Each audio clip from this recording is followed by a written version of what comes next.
Caros confrades da Confraternização Espírita Baiana, eu estou aqui para fazer mais uma palestra a pedido do amigo Celso Seara.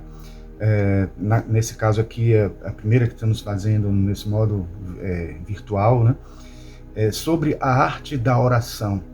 Um tema muito interessante, muito empolgante, parece simples, mas vocês vão ver quantas coisas envolvem essa temática, e me agrada muito falar sobre esse tema, porque muitas vezes as pessoas não sabem distinguir entre oração, meditação, decretos, palavras de oração, palavras de força, de vontade e tal, que ajudam a gente no crescimento espiritual, ajudam a gente, aos nossos auxiliares invisíveis, conseguirem nos ajudar, dando a gente um aval, a gente dando um aval a eles para realizarem ações importantes no nível espiritual. Então é isso que nós vamos abordar aqui para vocês hoje, tá? Espero que vocês gostem, e acho que não é um assunto que dá para se esgotar no tempo que nós vamos falar, mas vocês vão ver que muita bibliografia tem aí para se estudar sobre o assunto e praticar para obter os resultados e descobrir na própria prática como esta ação é importante e é útil para a nossa evolução espiritual, nosso crescimento no dia a dia, né? Porque é uma prática que precisa ser diária, e talvez até mais do que diária, mais de uma oração por dia, principalmente quando ela se faz necessária, ok? Bom, começamos com uma frase bastante interessante que nos instiga a uma questão de grande importância sobre a eficácia da oração, sobre para que serve a oração e que tipos de oração existem. Então aqui nessa frase: louvando, pedindo e agradecendo, todos os motivos são válidos para orar a Deus. Então, só aqui nós vemos três possibilidades, né, de oração: louvando, pedindo e agradecendo. Louvar a Deus é algo que pode parecer que só é algo de uma religião muito, digamos assim, uma religião fundamentalista ou coisas desse tipo, mas não, é importante que a devoção a Deus seja aparente, seja presente, porque a devoção a Deus, ela não só nos ajuda espiritualmente, como nos ajuda fisicamente, biologicamente. A energia de devoção traz na nossa aura uma luz brilhante, azulada, violetada, dependendo do nível de devoção, e isso é algo que faz com que haja uma resposta imediata com energias de teor, de vibração ainda mais sutil, e a gente vai estar sendo beneficiado nesse sentido. Por mais que não seja interessante que a oração já seja pensando nesse retorno, nessa volta, nessa contribuição que vai existir em retorno da nossa oração, é importante que ela exista, é importante que esse louvar a Deus, esse pensar em Deus como um ser que está nos auxiliando e presente, e um ser muito mais elevado que nós, que em algumas instâncias, em algum tipo de análise mais profunda, somos nós mesmos, porque nós somos centelhas divinas. Né? O pedir a Deus, nós vamos ver aqui que é também muito importante, mas é importante que a gente saiba pedir, a gente saiba como pedir, o que pedir, para que realmente tenha uma eficácia esse tipo de oração, que é a oração do pedido, né? E agradecer, que é ainda mais importante, talvez essa tenha que ser a mais presente em nós, porque nós temos muito mais a agradecer do que a pedir, por mais que a gente acredite que precise de melhorar a vida, de algumas coisas que ainda precisam melhorar na nossa vida e tal, e agradecer pelo que já temos e pelo que conquistamos. Não é uma visão poliânica de dizer assim que poderia ser muito pior, porque eu também não gosto muito dessa energia de ficar sempre nivelando por baixo, mas é também reconhecer a existência de muitas coisas positivas na nossa vida também, que é importante, né? Parece que Deus está limitado pela nossa vida de oração, como se Ele não pudesse fazer nada pela humanidade, a não ser que alguém peça a Ele.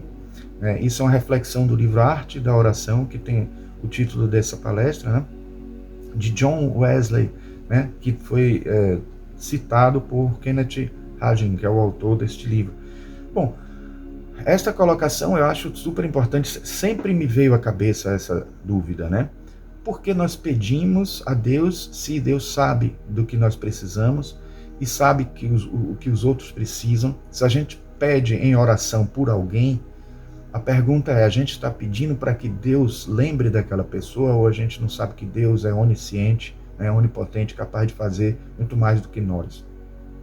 Mas uma coisa importante é que energias vão em direção a alguma pessoa, energias vão em direção a algum auxiliar invisível que está ali para ajudar a todos, desde que haja uma sintonia, uma vontade, uma digamos, aceitação ou uma até permissão por parte de nós para que eles possam ajudar. Então, doar a energia a alguém só pode acontecer se vocês permitirem, se vocês decretarem que vão fazer isso, que permitem isso, né? Quase como se fosse uma coisa burocrática que acontece, né, a nível do nosso nível físico aqui, que precisa ter respeito às leis e tal.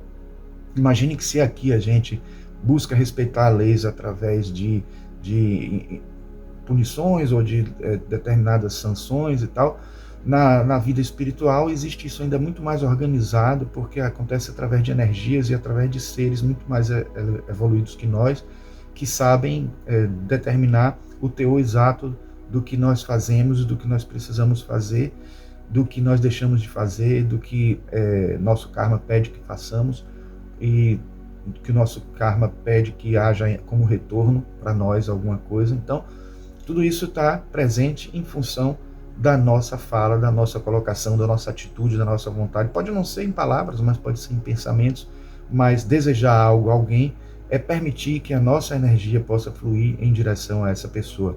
Desejar uma mudança nossa é também dizer que nós não estamos conseguindo por nós mesmos realizar determinadas coisas que, bom, Deus é onisciente, tudo bem, mas seus emissários divinos não são, né, os mentores espirituais, né, os guias espirituais, os anjos celestiais, qualquer que seja a denominação que se dê, os hindus chamam de devas, né?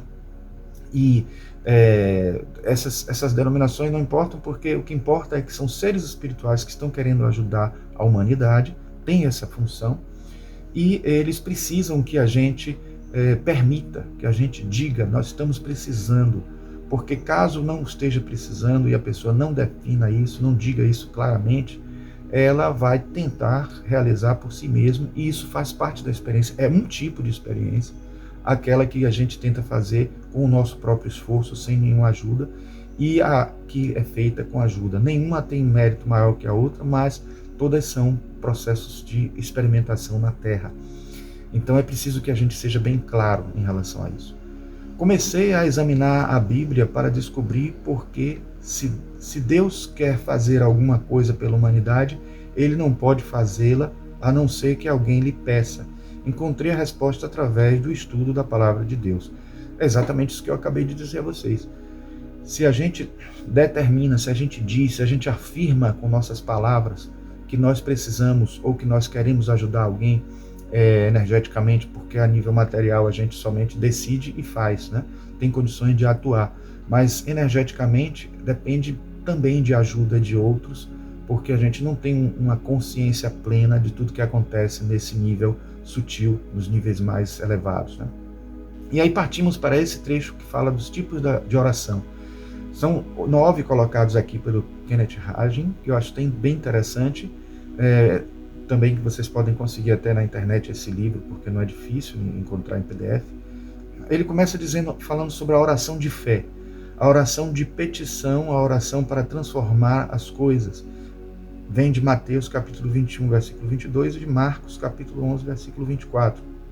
Essa oração que deve sempre se basear na vontade de Deus revelada na sua palavra, nunca contém um si. Ou seja, é uma coisa que a gente respeita a palavra de Deus, a gente acredita em Deus, no que pode ser melhor. Então é aquela velha oração que a gente diz assim, que seja feita a sua vontade, né? E que a gente confia nessa vontade, mesmo que seja uma coisa que pareça ser dolorosa nesse momento, ou que seja mesmo dolorosa por um processo de aprendizado, mas que a gente sabe que é parte do desígnio e do plano divino, né? A outra oração é a oração de consagração. A oração de consagração e dedicação à nossa vida para sermos usados por Deus, para ir a qualquer lugar e fazer qualquer coisa. Nessa oração dizemos, se for da tua vontade, Lucas capítulo 22, versículo 42. É interessante porque essa oração é como se fosse uma colocação à disposição, é como se fosse uma pessoa que diz assim, estou à sua disposição, e como a gente pode até dizer assim, não, mas se você está à disposição, qualquer coisa que apareça, você vai fazer e não precisa você ficar dizendo para Deus e o mundo. Você, engraçado, dizendo para Deus e o mundo. Precisa dizer sim a Deus, porque Ele pode criar circunstâncias na nossa vida para que isso aconteça. Ou através de seus emissários e através daqueles que estão ali percebendo a nossa atitude, né? Percebendo nosso desejo, a nossa vontade. Ou ainda uma coisa que a gente vai falar daqui a pouco, percebendo um decreto nosso, uma afirmação nossa direta, sem dúvidas e sem vacilo, né? Bom, a oração de entrega é lançar as suas ansiedades sobre o Senhor em oração. Primeira carta de Pedro, capítulo 5, versículo 7. Então, é uma oração que você também, parecida muito com a da consagração, mas que é a oração que você se coloca também, né, como possibilidade de realizar para as pessoas algumas coisas, algumas tarefas. É como se fosse virar um emissário, um iniciado, né? Alguém que, né, dentro da teosofia é assim, a pessoa se colocar como iniciado, dar o primeiro passo. O espiritismo é aquele que deixa de ser o simpatizante e passa a ser a pessoa que realmente atua dentro do movimento espírita, dentro da atividade do ofício, do serviço que a pessoa tem para realizar, né? Bom, ainda tem depois algumas orações que a gente vai passar mais rápido, que é a oração de adoração.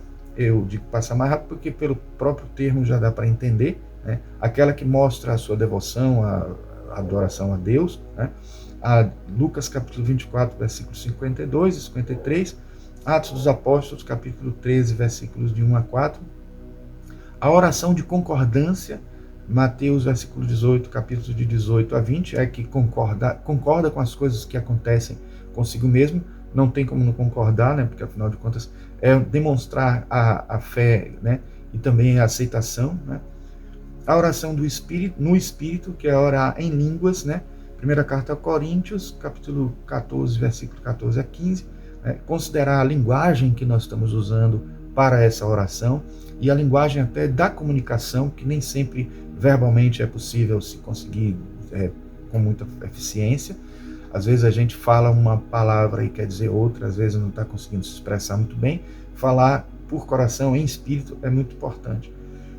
A oração coletiva, Atos dos Apóstolos, capítulo 4, versículos 23 a 31, que é uma oração em grupo. Obviamente aumenta o poder, aumenta a força, né? Por conta da energia combinada de todos, né? Oração de súplica, que é um pedido ou rogo humilde e profundo, né? Que é assim, algo que envolve a emoção, então utiliza o astral, a energia do corpo emocional forte, né? Na atuação na possibilidade de até a existência de muitas formas de pensamento, né?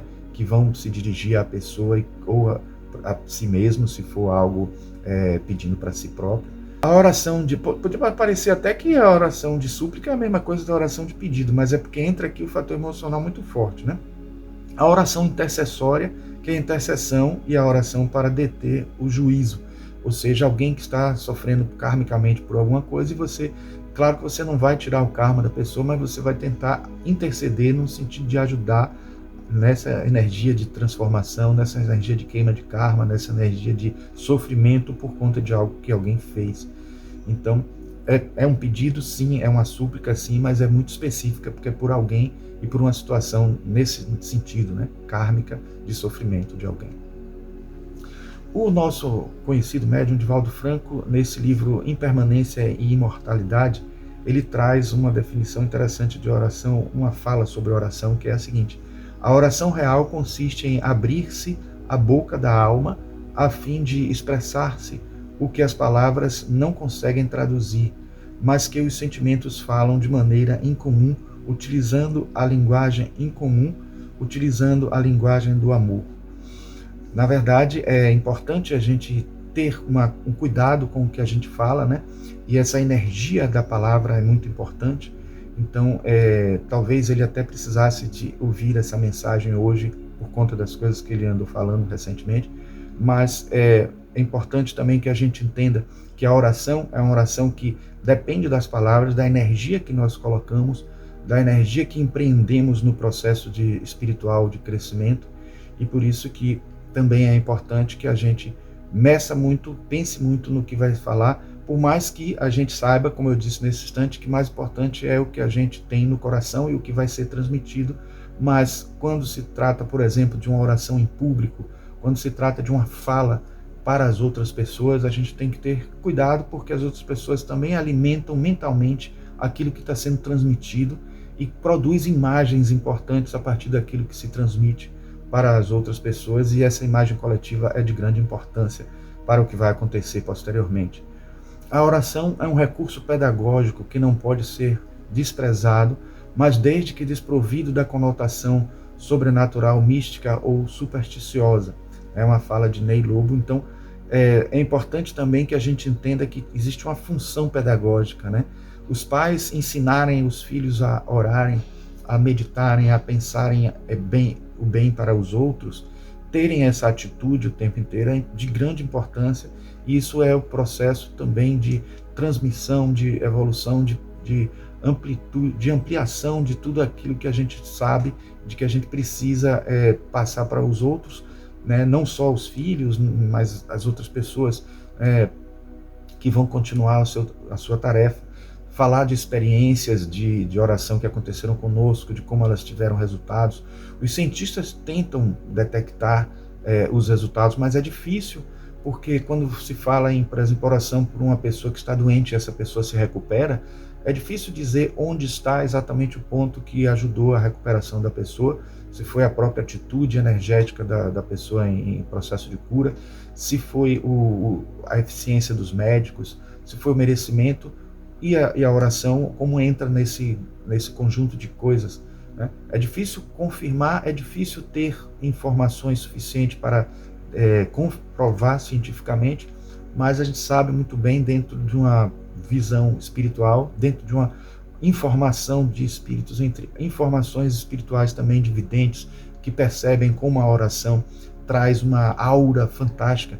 Eu, lendo recentemente um livro teosofista, que é A Ciência dos Sacramentos, ele fala e descreve, né, Leadbeater, que é um excelente vidente, fala para a gente a respeito de como uma igreja é tomada de energias quando ocorre a Eucaristia, e aos pouquinhos uma outra igreja energética, brilhante, vai surgindo acima daquele templo físico, porque é uma aura que vai surgindo quando é feito com amor e quando é feito com todos os membros com uma fervorosidade muito grande, com uma devoção muito grande. Aquela energia brilha muito mais, e essa energia traz benefícios não só para aqueles que estão presenciando aquele ritual, quanto também para os que estão próximos naquele bairro, naquela cidade, etc. Então é importante que a gente leve isso em consideração, para que a gente não fique criando uma série de barreiras ou preconceitos religiosos. Eu sou espírita, não vou ficar me benzendo ou fazendo o ritual das pessoas. Saibam que cada movimento do benzer, quando a gente faz isso, por exemplo, né, segundo os autores espirituais e também segundo videntes que observam isso, a gente está abrindo esses 3 chakras, né? O chakra coronário, o frontal e o laríngeo, momentaneamente. Obviamente que ele não vai ficar aberto durante um tempo, mas naquele instante em que a gente está fazendo esse gesto, persignando, né, que é o nome que se chama isso, fazendo a persignação, a gente está fazendo esse efeito. Então é interessante que a gente saiba disso, para que a gente entenda que os rituais que parecem ser uma coisa banal, ou parecem ser uma coisa que não vai trazer benefício nenhum, eles têm também uma função energética e tem um lado oculto que a gente muitas vezes não conhece, né? Bom, no livro Do Intelecto à Intuição, a autora teosofista Alice Bailey fala muito da diferença entre oração e meditação, e eu trouxe para vocês porque é muito importante. A oração é o desejo sincero da alma, pronunciado ou não expresso, o movimento de um fogo oculto que estremece no peito. Isso é uma frase de J. Montgomery, né, que ela cita. Mas ela diz: na oração o pensamento é o de um desejo, de uma petição, e a fonte é o coração. Mas é preciso lembrar que o desejo do coração pode ser a aquisição de bens que a personalidade cobiça ou os bens celestes e transcendentes que a alma aspira. Então veja que nem tudo que a gente pede vai ser obtido, porque depende do merecimento. E também nem tudo é enobrecedor. Imagine que as pessoas, até sem saber, estão pedindo alguma coisa, mesmo as coisas que parecem ser positivas para a gente pede e não consegue, porque nem sempre realmente é positivo. Se nós somos merecedores e não obtemos aquilo, pode ser que aquilo seja uma armadilha, uma ilusão para nós, né? Bom, ela continua, num caso e no outro, a ideia fundamental é pedir o que se deseja e o fator antecipação intervém. Também é finalmente adquirida qualquer coisa se a fé do suplicante for suficientemente forte. Isso é um perigo porque às vezes também você pode insistir no seu pedido e isso acaba sendo um decreto. Nós somos também, temos autoridade sobre as coisas que nós queremos para nós, e se nós pedimos, obtemos, né? Pedi, obtereis, né? Então, às vezes nós obtemos quando temos muita fé, mesmo quando aquilo não é a melhor coisa. Eu digo isso porque, por exemplo, quando a pessoa doa um órgão, né? Um rim, um pulmão, alguma coisa assim para outra, precisa da autorização. E é uma decisão muito forte, porque pode ser que a pessoa que doou morra no processo de cirurgia, mas ela sabe dos riscos que isso pode trazer. Então, desejar algo e decretar algo que a gente quer que aconteça, mesmo tendo prejuízos, né, para o bem do outro, isso é algo que a gente assume. Tem um karma positivo aí, mas também tem consequências de karmas anteriores. Então, assim, a gente pode sofrer naquele momento algo que nós merecemos karmicamente, e isso pode até estar programado, né? Ou podemos também criar um karma positivo por conta de não termos débitos muito grandes, e esse karma positivo ser algo que diminua o negativo anterior, ou que seja já um benefício para as próximas encarnações. A meditação difere no que ela é, em primeiro lugar, uma orientação da mente, orientação esta que conduz a realizações e reconhecimentos que se tornam conhecimento formulado. Existe grande confusão nas mentes de muitos quanto a essa distinção, e Bianco de Siene falava realmente da meditação quando dizia que é, pois, a oração, senão a volta para cima da mente de encontro a Deus. Então repare que isso daí é muito sutil, porque há uma diferença mesmo, né? Muita gente faz meditação falando, recitando, pensando, falando um monte de coisas. Até pode ser um tipo de meditação, isso, mas a meditação profunda, a meditação que se consegue os resultados mais benéficos, tanto de saúde física, mental, emocional, espiritual, são aquelas em que a gente consegue diminuir o movimento do pensamento, diminuir a dinâmica ou a agitação do pensamento, para que a gente consiga uma união divina maior e consiga ter os benefícios maiores do que isso pode acontecer. Aí você diz assim, mas isso também não deve ser obtido na oração? Se uma pessoa conseguir orar e meditar ao mesmo tempo, seria o suprassumo do maravilhoso, do fenomenal, porque a pessoa vai estar tentando diminuir, usar o pensamento somente para aquelas palavras que estão sendo proferidas, ou usar o pensamento em formas de pensamento, ou usar o pensamento sem formas, sem palavras e sem manifestação, usar o pensamento na sua essência, porque existe o pensamento do corpo mental superior e do mental inferior. E esse pensamento do mental superior, ele não precisa de palavras, não precisa de imagens, não precisa de nada que seja significativo, porque a significação não é necessária, já que acontece energeticamente o entendimento e a interação com seres superiores, com o que a gente poderia chamar de Deus, mas que normalmente a oração não existe um contato direto com Deus. O contato com Deus nunca deixa de existir, porque até no plano físico nós estamos em contato com Deus, porque Deus está em tudo, né? Mas através de seres espirituais que vão atuar, que vão agir como arautos da divindade, é que a gente consegue que essas mensagens proferidas, esses pensamentos se manifestem, e nem sempre precisa de formas de pensamento, no nosso nível evolutivo, elas acabam sendo necessárias porque nós não conseguimos ainda atuar num corpo espiritual com tanta profundidade, com tanto domínio, né? Mas se conseguirmos pelo menos uma pequena centelha disso, já estaremos alcançando níveis mais profundos ainda de oração. Alice Bailey continua ainda dizendo: as massas polarizadas na sua natureza emocional e com tendência predominantemente mística pedem aquilo de que têm necessidade. Lutam na oração pela aquisição de virtudes desejadas, suplicam a uma divindade atenciosa para acalmar as suas dificuldades, intercedem por aqueles que lhes são queridos e próximos, importunam o alto do céu para obter os bens materiais ou espirituais que sentem essenciais para a sua felicidade. Repare como ela falou aqui de uma maneira forte, porque mostra que a nossa imperfeição, até no momento em que nós oramos, né?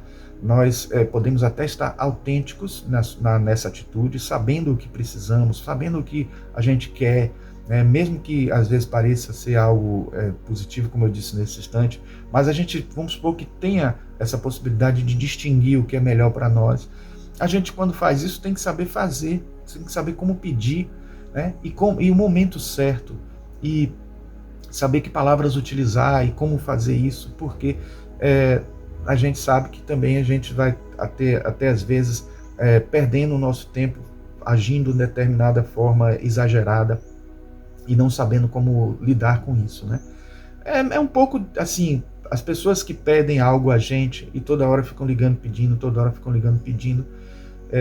dependendo da atitude que esse pedido seja, não é que nós vamos pensar que os seres espirituais que estão no nível evolutivo mais acima que nós vão ficar chateados com isso, mas a gente não alimenta uma energia positiva, a verdade é essa. Quando a gente não sabe a maneira correta ou a atitude, a energia certa para atuar no momento da oração. Ainda em Alice Bailey pode-se reconhecer 4 graus de oração: a oração para benefícios materiais e para uma ajuda, a oração para virtudes e graças de caráter, oração para outros, oração de intercessão, a oração para iluminação e para a divina realização. Muito parecido com as falas do livro que nós mostramos nesse estandarte da oração, mas mostrando aqui um grau evolutivo cada vez maior, né?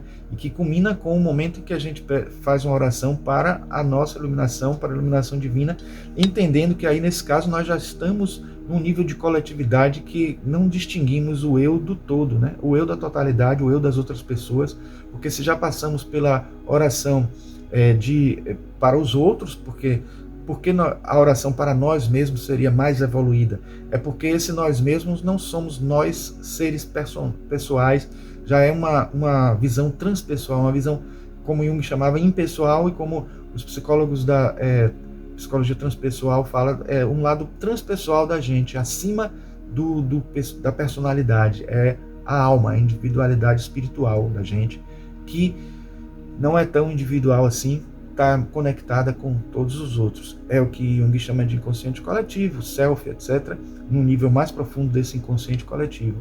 Então, buscar isso na nossa oração, um bem maior, um bem da humanidade, um bem espiritual para a Terra, para o planeta, para nosso sistema solar, etc., etc., é um grau de oração bem mais evoluído do que os outros, que pedem coisas mais simples e mais locais. Claro que eu não estou dizendo que não existe mérito em pedir algo menor, porque pedir algo menor é pedir também por alguém, é pensar no outro, é começar a exercitar esse processo de entendimento da coletividade espiritual, né? Então, Amália Domingos Soller tem essa outra frase também que diz: Deus conhece a todos e a tudo, tendo medida exata do valor de cada qual. Somente a atitude digna, leal, corajosa e elevada do filho que fala ao Pai produz uma ressonância que alcança, propiciando a resposta que é detectada por aquele que ora. Então aqui está bem claro, bem explícito para a gente que por mais que Deus saiba tudo, é importante que haja uma ressonância, ou seja, nós entremos como partícipes do processo divino, sejamos cavaleiros dessa grande tábua redonda divina aí, de poder atuar como também doadores de energia, como alguém que possa ser programado alguma coisa no dia seguinte para acontecer, para que a gente possa ajudar, alguém que ligue para a gente, alguém que chame a gente num momento difícil. Aquela intercessão oratória ajuda a pessoa a manifestar esse desejo, manifestar essa participação, decretar que está se colocando à disposição. Bom, aí é que vem que eu falei, decreto, né? Então, qual a diferença entre uma oração, um pedido, né? Uma oração, uma meditação e um decreto? Uma oração é um pedido, é quando você fala com Deus. A meditação, você silencia a mente e ouve as respostas da consciência superior. Já o decreto é o combustível que doamos aos mestres de sabedoria para que aumentem as possibilidades da energia divina do universo responder à nossa oração.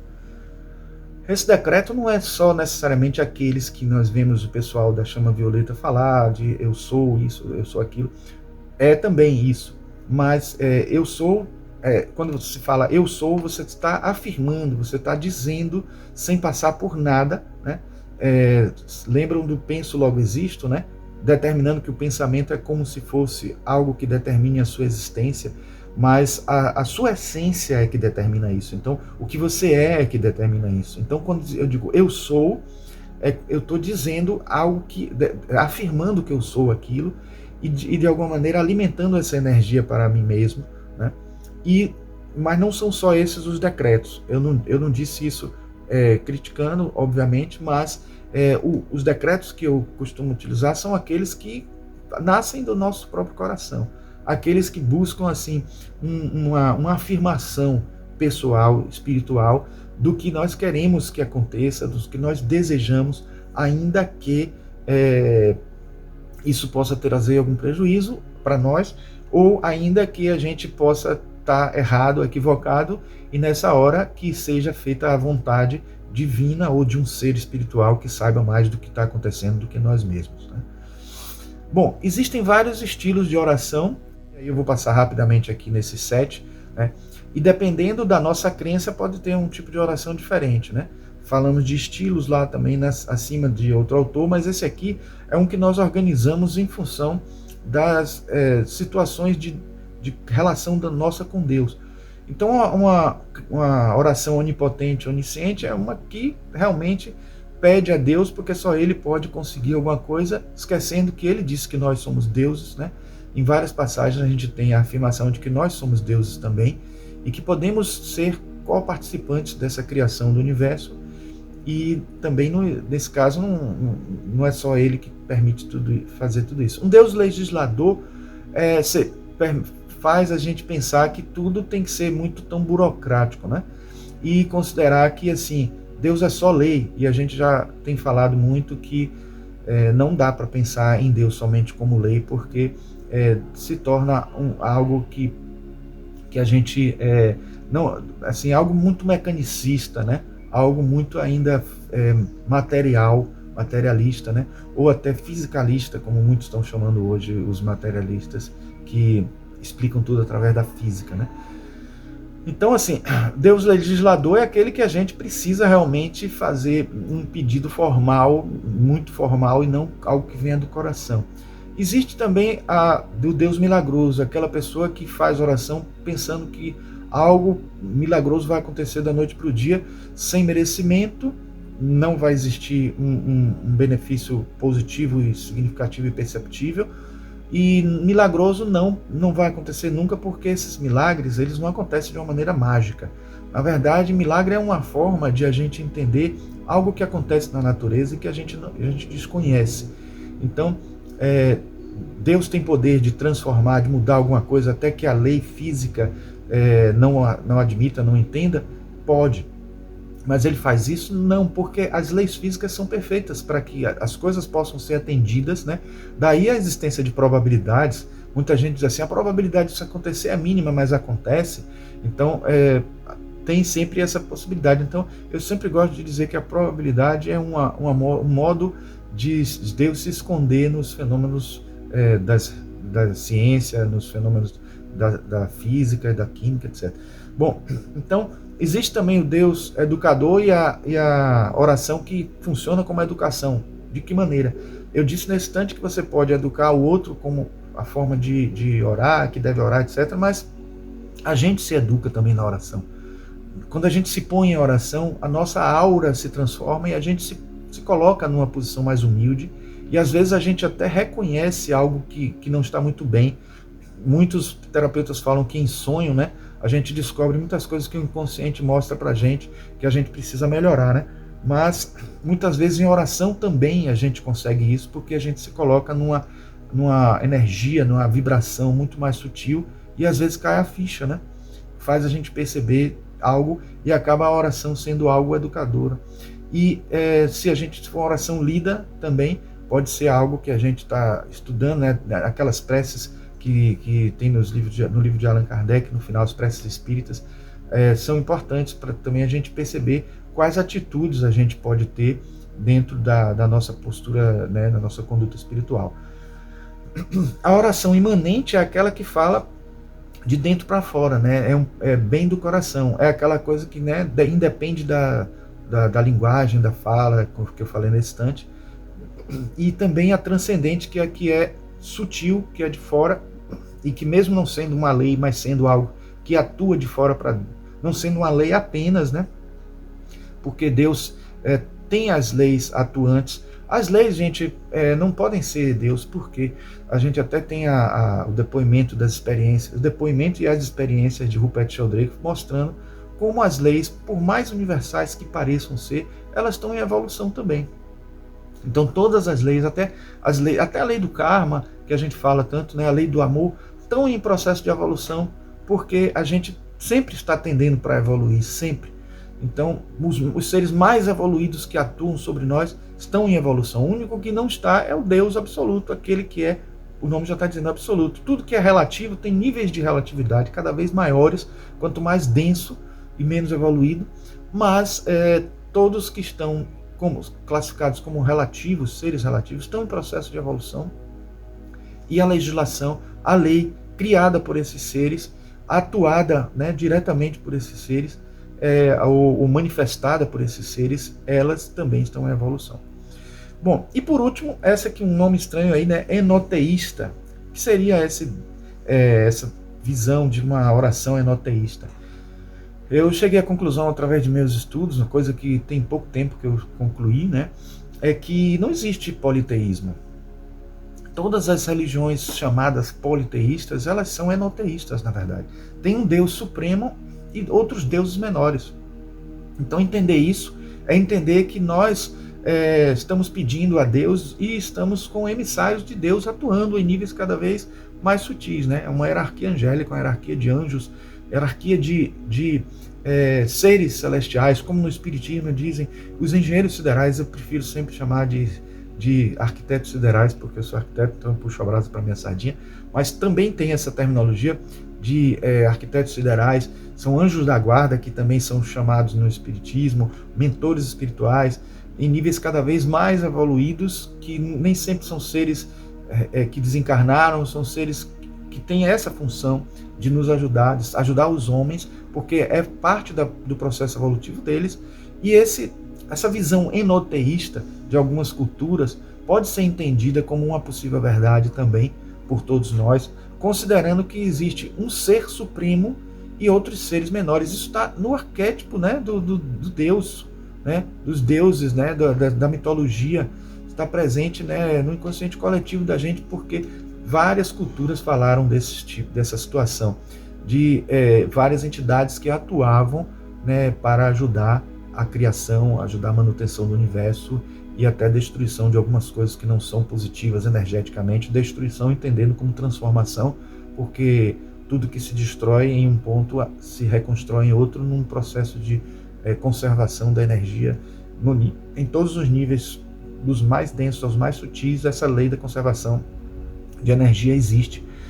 Não que em níveis mais sutis ela deixe de existir, porque, como eu disse, as leis estão em evolução e elas não são definitivamente universais. Bom, neste livro de Fernando de Lacerda, Do País da Luz, nós temos essa fala dele. A oração é um alívio às nossas penas, um desafogo às nossas mágoas, uma esperança na nossa dor.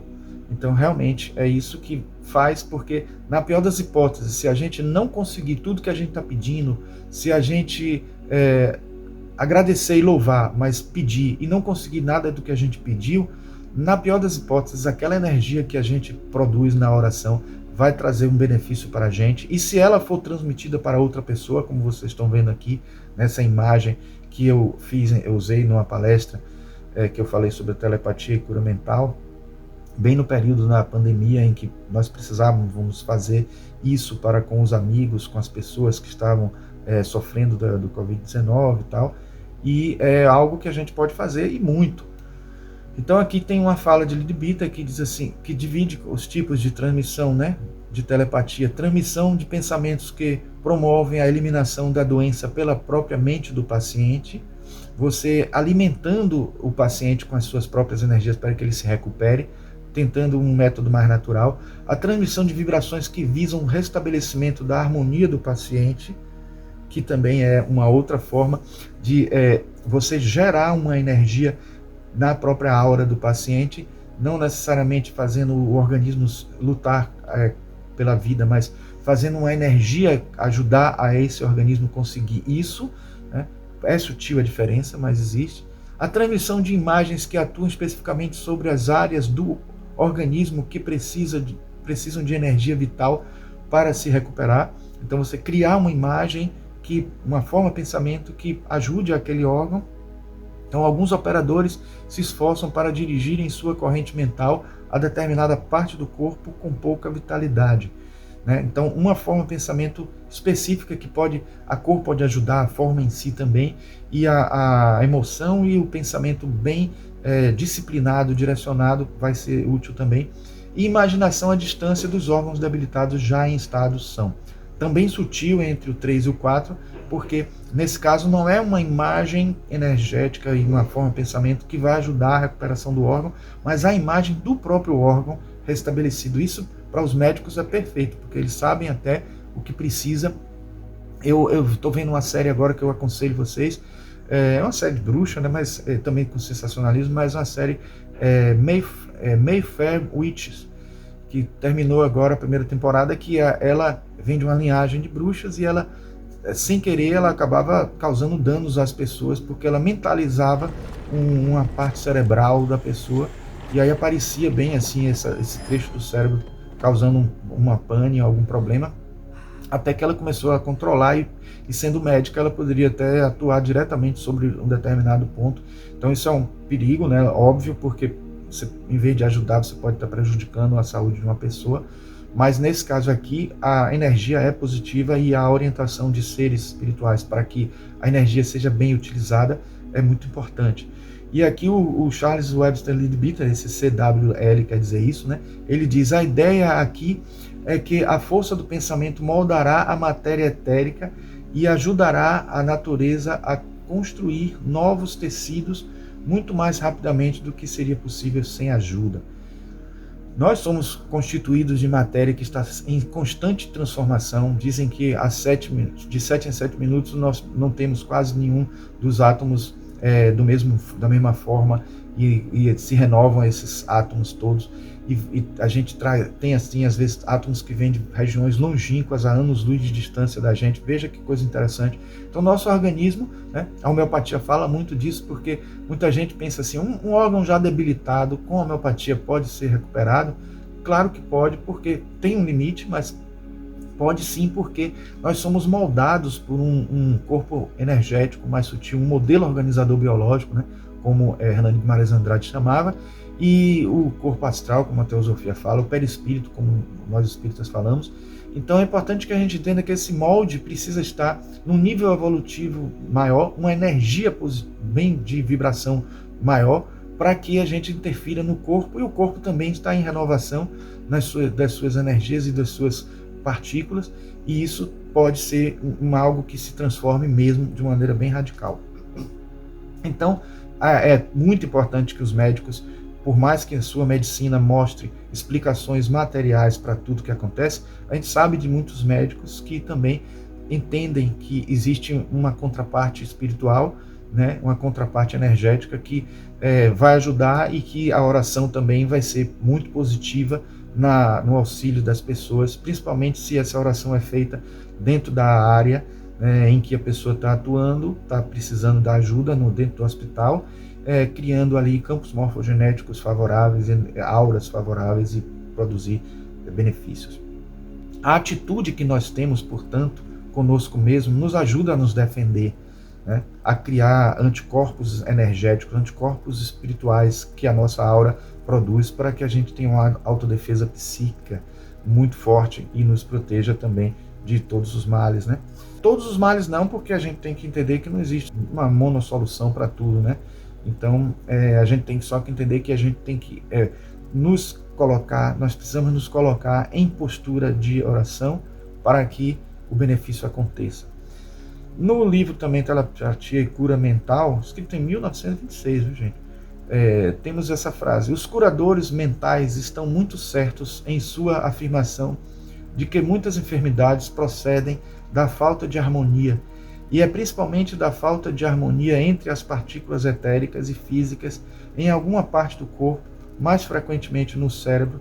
Devemos lembrar que existe uma conexão muito próxima entre o corpo mental, o corpo astral e o duplo etérico do homem, de modo que está dentro dos limites da possibilidade de influenciar um deles por meio dos outros.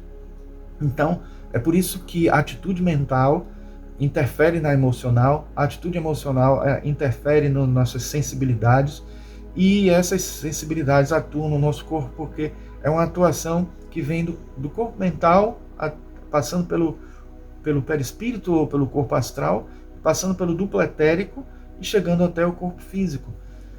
Então essa interferência depende da nossa mente, né? E se nós conseguirmos diminuir a agitação da nossa mente, nós deixamos a mente se tornar uma ponte. Alguns dizem até assim, que é como se a mente deixasse de existir para que a intuição ou a alma possa atuar de uma maneira mais direta sobre esses outros corpos mais densos, e a gente aí com isso consegue uma fluidez maior dos benefícios, né, que podem acontecer conosco mesmo, e até mesmo quando a gente desejar para outras pessoas.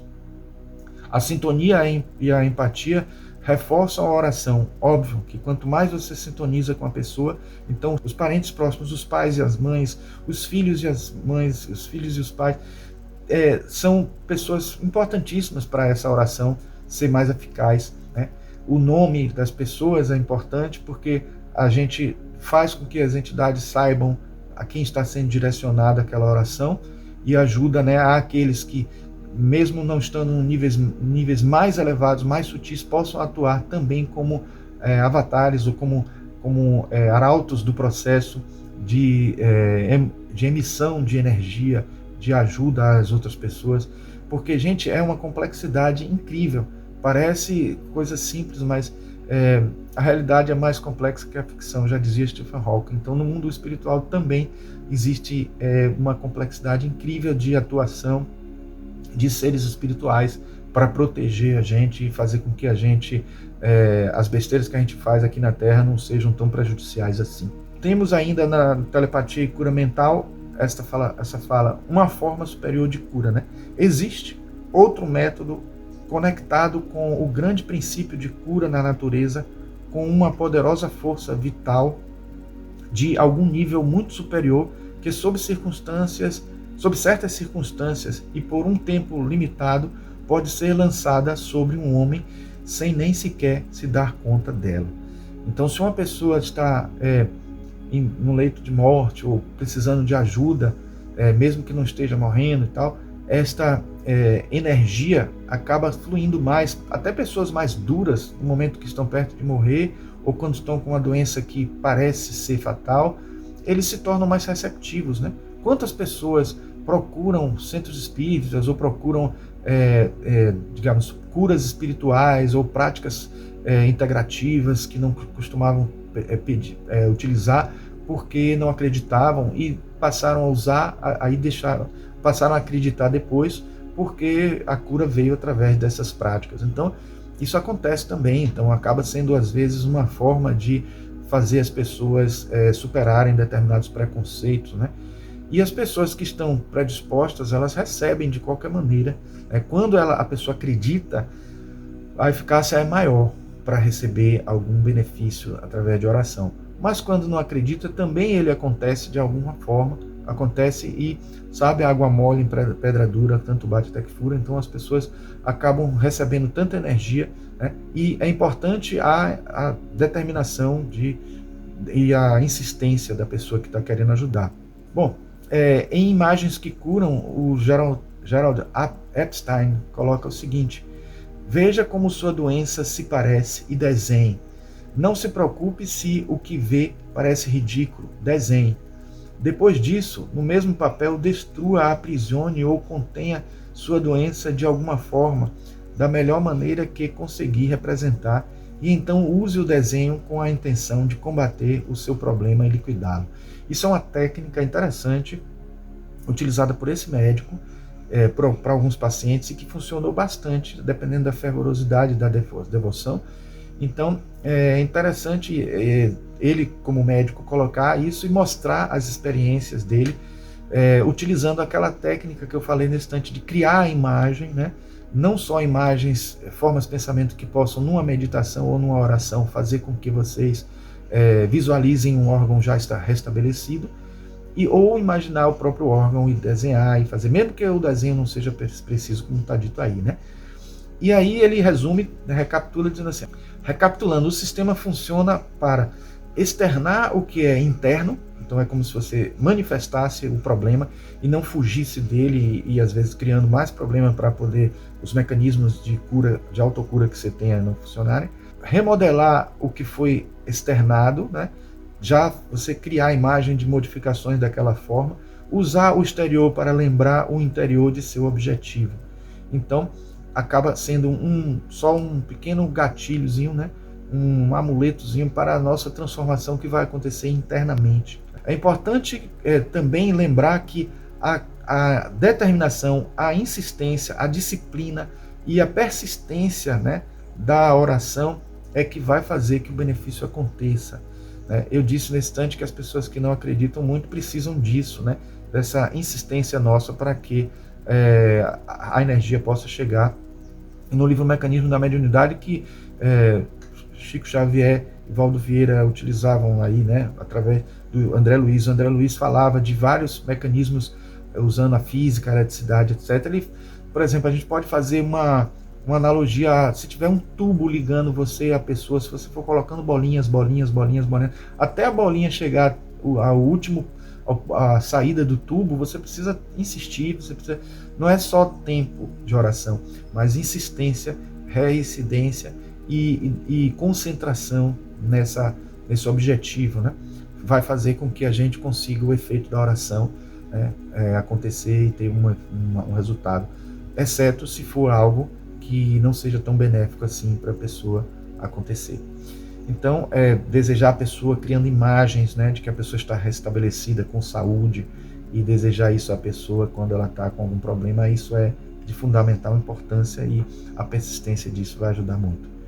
Então, no reconhecimento ou na petição, na diligência ou no êxtase, na alegria ou na dor, na tranquilidade ou na aflição, ei-la exteriorizando a consciência que formula em efusões indescritíveis sobre as quais as ondulações do céu corrigem o magnetismo torturado da criatura, insulada no sofrimento educativo da terra, recompondo-lhe as faculdades profundas.